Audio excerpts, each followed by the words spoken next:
Right, we'll have another go. I'm not going to start bumbling on until we get a couple of people join on the live stream. Hopefully, Coco and hopefully Dwayne will join us here as well and let me know whether we actually have sound. Unfortunately, I apologise greatly for the interruption to the stream on the last live account. I will go back to bumbling on in just a second once I know that everybody can actually hear me and once everybody's actually joined the live stream. Anyway, as I was saying over just a second ago on the other stream that we didn't have any sound on, this is my recommitment to everybody here that realistically I'm not doing anybody a huge amount of service. I'm so busy all of the time that I'm really going to start to really fighting for time between physical work and actually. Yay! Thank you very much, Coco. Thank you for coming, and Sharon. Thank you for coming over and joining me. I do apologise. I don't know what happened there. Well, actually, I do know what happened there. One of these robots phoned me, and I cancelled the call, and it knocked out the sound on my earbuds. So I apologise for all that. I was burbling on, and nobody could hear me at all. Right, so I'm here to address a few bits and pieces about what's going on with my account. Whether you follow here on YouTube, whether you follow on TikTok, or whether you follow on Instagram, there's going to be a change of gear to my account. A real refocusing from myself. I'm here going to make myself available as regularly as I can at many different times of the day, not only from the UK, sort of 8, 9, 10 o'clock at night, but also middle part of the day to catch those of you that might be joining us in Europe, well, me from Europe, or in Australia, New Zealand, and in America, to make sure that I'm available to you if you want to ask any questions. I'm here to answer your questions if you want me, and I'm also to explain the situation of what's going on. North Lodge, our lovely little house, for those of you that follow on Instagram, is up for sale. Mark and my husband and I have just returned from our tour of New England. I had the very, very large privilege of speaking to a very beautiful group of people while I was there for the New England Rose Society. I did a bit of a talk on the subject of David Austin roses and have never felt so at home forever. And not I think, Mark and I will be trying to make the move to New England just as quickly as we can. We put the house on the market several weeks ago now, and we are looking forward to receiving a offer and getting that actually sold. So if you want to go and take a look at the house details, head over to my Instagram channel now. I posted it to a live story today. You can have a look at it there if you live in New England. Well, Coco, we will soon hopefully be neighbours then. We have settled on an area we really, really loved, Concord. Now we pronounce it Concord here in the UK, but I think you guys pronounce it Concord.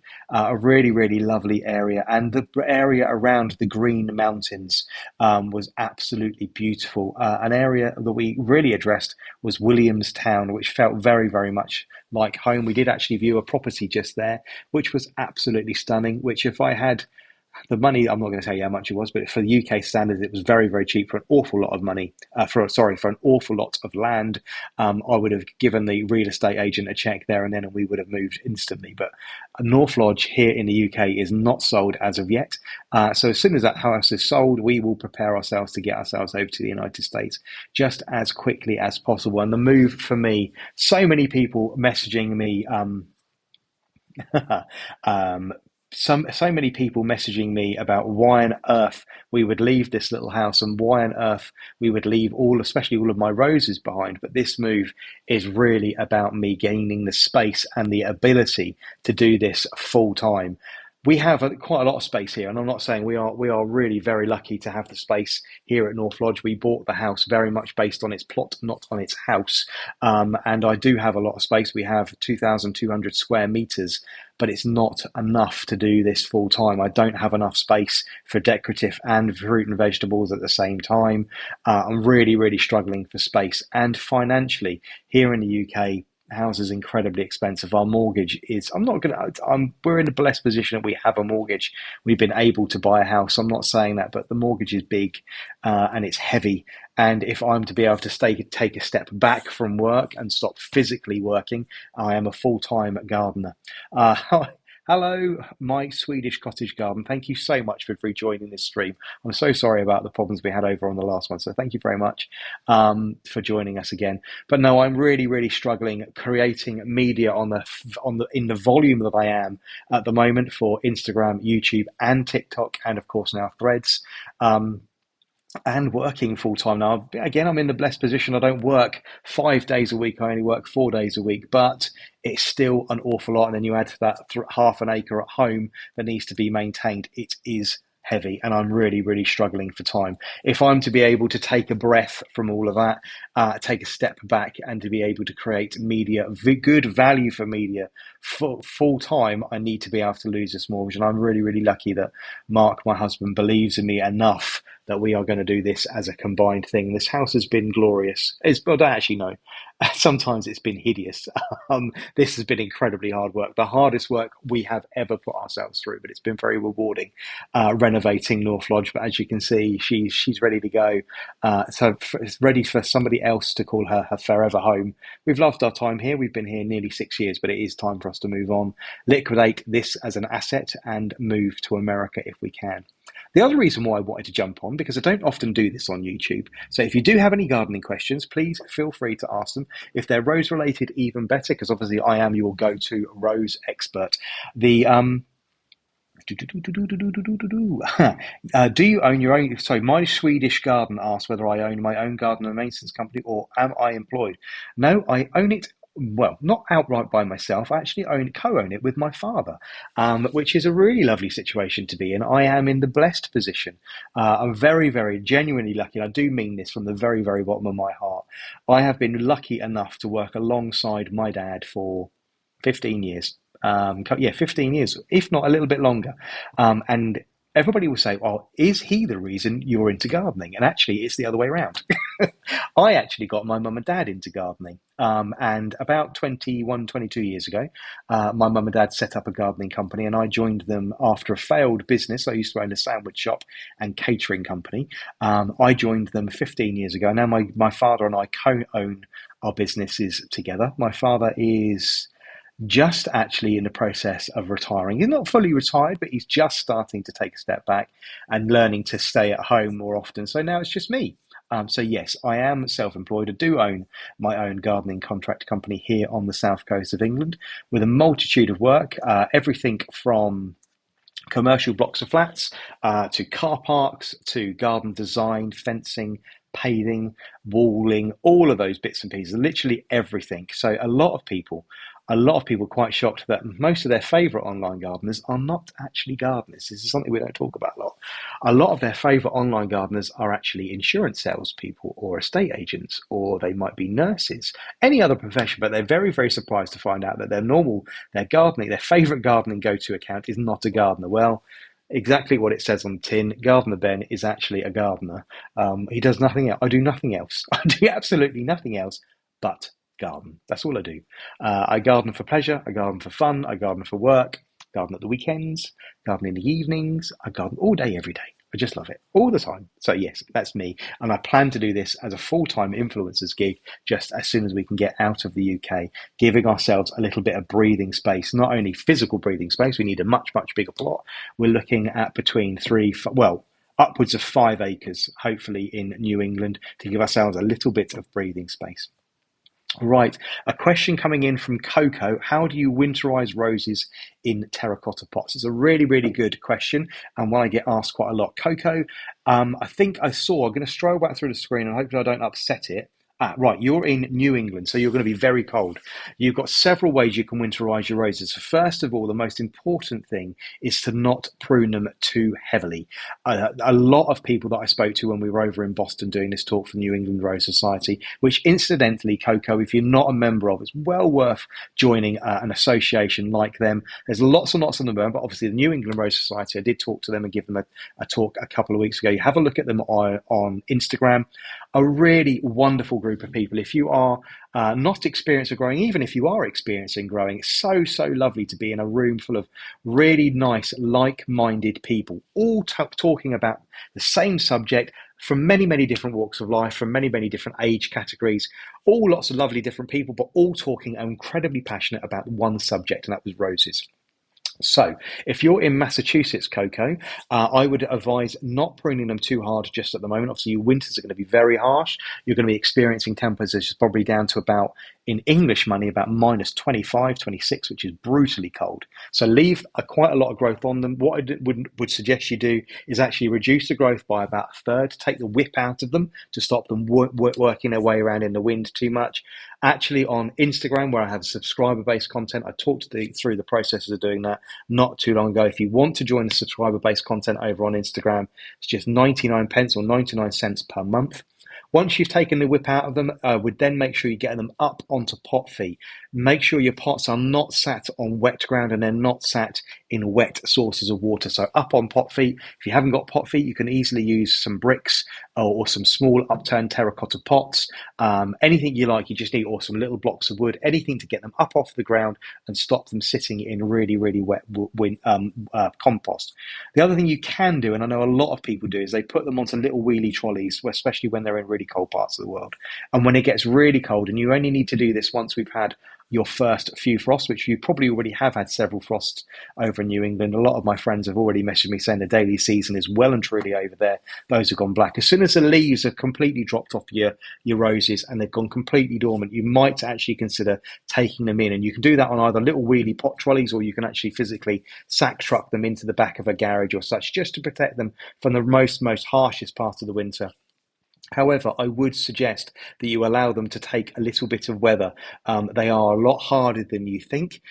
They will need some frost on them, not only to ripen the buds, harden the growth, but also cleanse them of any pests and diseases they might be carrying, any fungal spores or any larvae or eggs that might be lurking on the stem. So it's really good to get a little bit of weather on them. But if it does get really, really brutally cold, sometimes it's best to just tuck them into the back of a garage, a porch, or even if you can, tuck them down the side of the house where they're not going to get a little bit of shelter from that brutal wind. So that's how I would actually go ahead and winterize them. If you're growing in the ground, you can then start considering mulching over them. I know it's very, very popular in the colder parts of the world. You can use several different things for that, whether you heap up fallen leaves around the actual stems themselves, or whether you use a good quality organic compost or a bark mulch. Bark mulch would probably be my preferred media. It's nice and open, traps lots of air around it, doesn't hold too much moisture and water. So you can actually heap that around the crown of the rose and just give those stems a little bit of protection. Obviously, if you're growing in the United States or anywhere else that it's cold, you've probably sunk that union or graft. If you're talking about a grafted rose, you've sunken that into the ground by a good 2 or 3 inches. What's about that? It's about 9-10 centimeters into the ground, which again gives it a little bit of protection. But the biggest problem is people go out there and they prune them too hard too soon. So do make sure that you don't do any really, really hard pruning of your roses until you're clear of the frosts. For yourself over in New England, Massachusetts, that's going to be late March, very beginning of April that you might see the weather improving enough to get out there and start pruning. Hope that answers your question. If you have any more questions, don't hesitate to ask.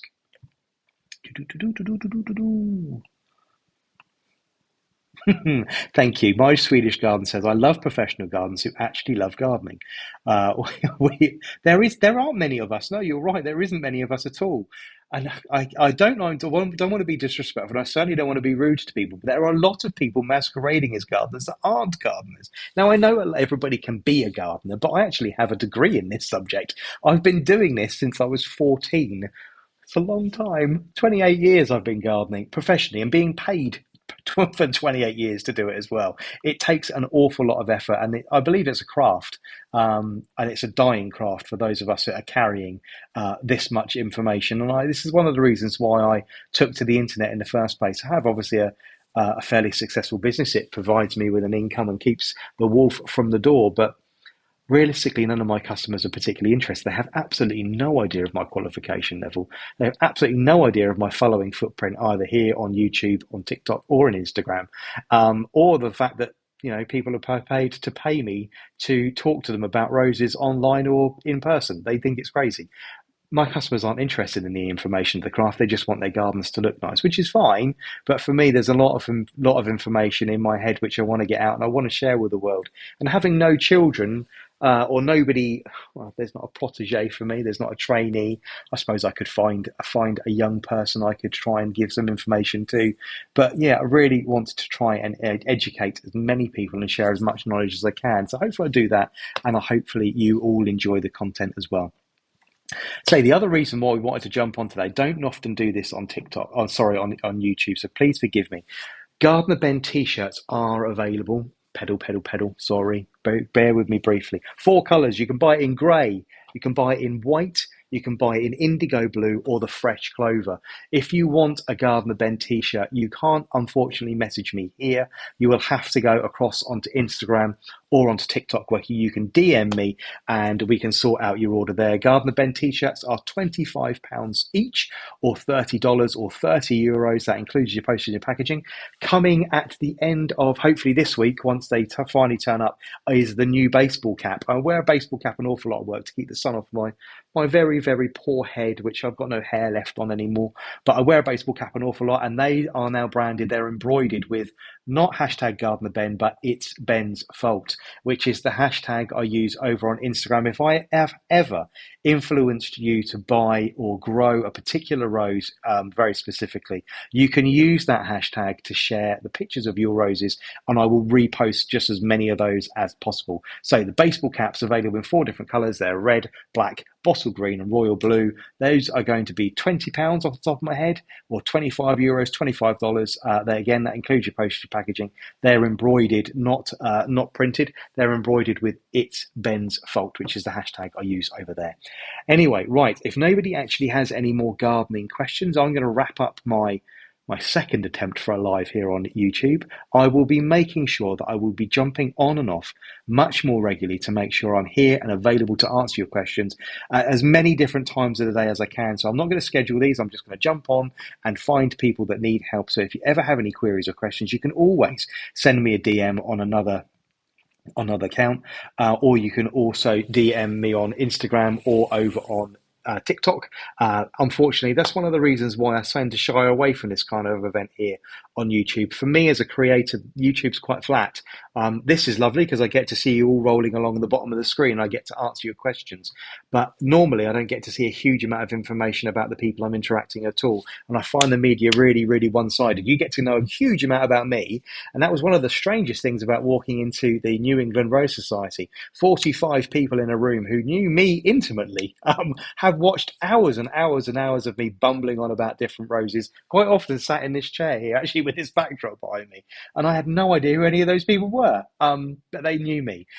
Anyway, so that's why I tend to use Instagram and TikTok a little bit more, much more dynamic platform for actually interacting with people. So do make sure you follow me there as well. But thank you very much to everybody who's joined me today, especially as it was such a disaster to begin with. I apologise we had problems with the sound, but I will see you all again very soon. Thanks very much. Take care now. Bye-bye.